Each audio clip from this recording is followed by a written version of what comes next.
আসসালামু আলাইকুম, সবাই আশা করি ভালো আছেন। মানুষ ভুল থেকে শিক্ষা নেয়, এটাই বাস্তব। কেন এই কথা বললাম? এর আগে আপনারা দেখছেন আমি কয়টা রাজহাঁস নিয়ে আসছিলাম, 8 পিস রাজহাঁস নিয়ে আসলাম। ওইখানে আমার ছয়টায় মারা গেছে, মাত্র 2টা আছে। আর এইখানে দেখেন আমি যে বেজিং হাঁসের বাচ্চাগুলো নিয়ে আসছি, এখানে 36 পিস বাচ্চা। আলহামদুলিল্লাহ এখানে সবগুলা বাচ্চা এখন পর্যন্ত সুস্থ। দেখছেন কীভাবে দৌড়াদৌড়ি করতেছে। কারণ হচ্ছে আমি এর আগে যে আমার রাজহাঁসগুলো মারা গেছে, এই হাঁসগুলো কেন মারা গেছে, কী জন্য মারা গেছে, ওইটা বোঝার কারণে আমার এই হাঁসগুলো আলহামদুলিল্লাহ একটাও মরে নাই।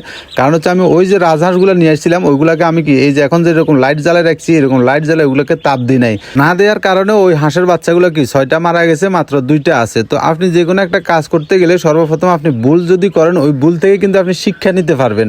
একটা কথা মনে রাখবেন, যে জীবনে মানে যে কোনো ব্যবসা বাণিজ্য করতে গিয়ে বলে যে আমি জীবনে ভুল করি নাই বা আমি ব্যবসায় লস করি নাই, এর সাথে বোকামি আর কোথাও নাই। আপনি যে কোনো ব্যবসা বাণিজ্য বা যে কোনো কাজ করতে গেলে ভুল হবেই, ওই ভুলটা থেকে আপনাকে শিক্ষা নিতে হবে।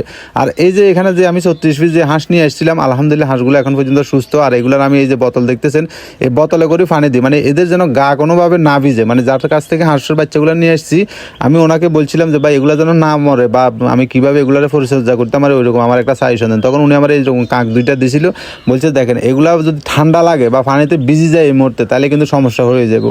এগুলাকে আপনি হিট দিয়ে রাখবেন, আর এগুলাকে যখন পানি দিবেন এই ছোটো কাকের ভিতরে দিবেন, এগুলা কেন যেন কোনোভাবে কি পানির ভিতরে না ভিজে। তো আমিও ওইরকম চেষ্টা করতেছি যে কোনোভাবে যেন না ভিজে। আর পানির বোতল দিলে দেখা যায় হাঁস একটু পানি নিয়ে একটু বেশি আবরাদি করে। কারণ হচ্ছে আমরা জানি যে হাঁস বেশিরভাগ পানিতেই থাকে, হাঁসকে উপরে লালন পালন করা সম্ভব না। তো তারপরেও হাঁস যে এগুলো এই বেজিং হাঁসগুলো নাকি উপরেও পালন করা যায়, তারপরে এগুলোর পানির প্রতি তো একটু চাহিদা থাকে যায়। তো এই যে দেখছেন পানি দিচ্ছি, এরা পানি খাইতেছে। আর এই হাঁসগুলো কিন্তু আমি এই ঘরটার ভিতরে রাখবো না, এগুলো আমি কি স্যাম্পল নিয়ে আসছি শুধু একটু পরীক্ষামূলক।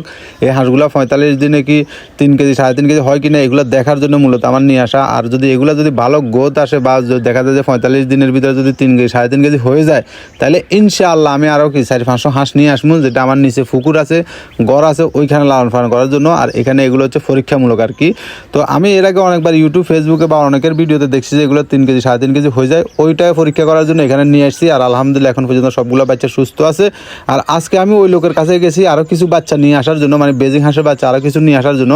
তো ওই লোকে বলছে নাকি সবগুলো বাচ্চা বিক্রি হয়ে গেছে। আমার কাছ থেকে এগুলো বিক্রি করছে উনি জোড়া 300 টাকা। আর আজকে উনি যে হাঁসগুলো বাকি ছিল ওইগুলো নাকি 350 টাকা করে বেচছে। তাহলে এই হাঁসগুলোর কিন্তু প্রচুর চাহিদা।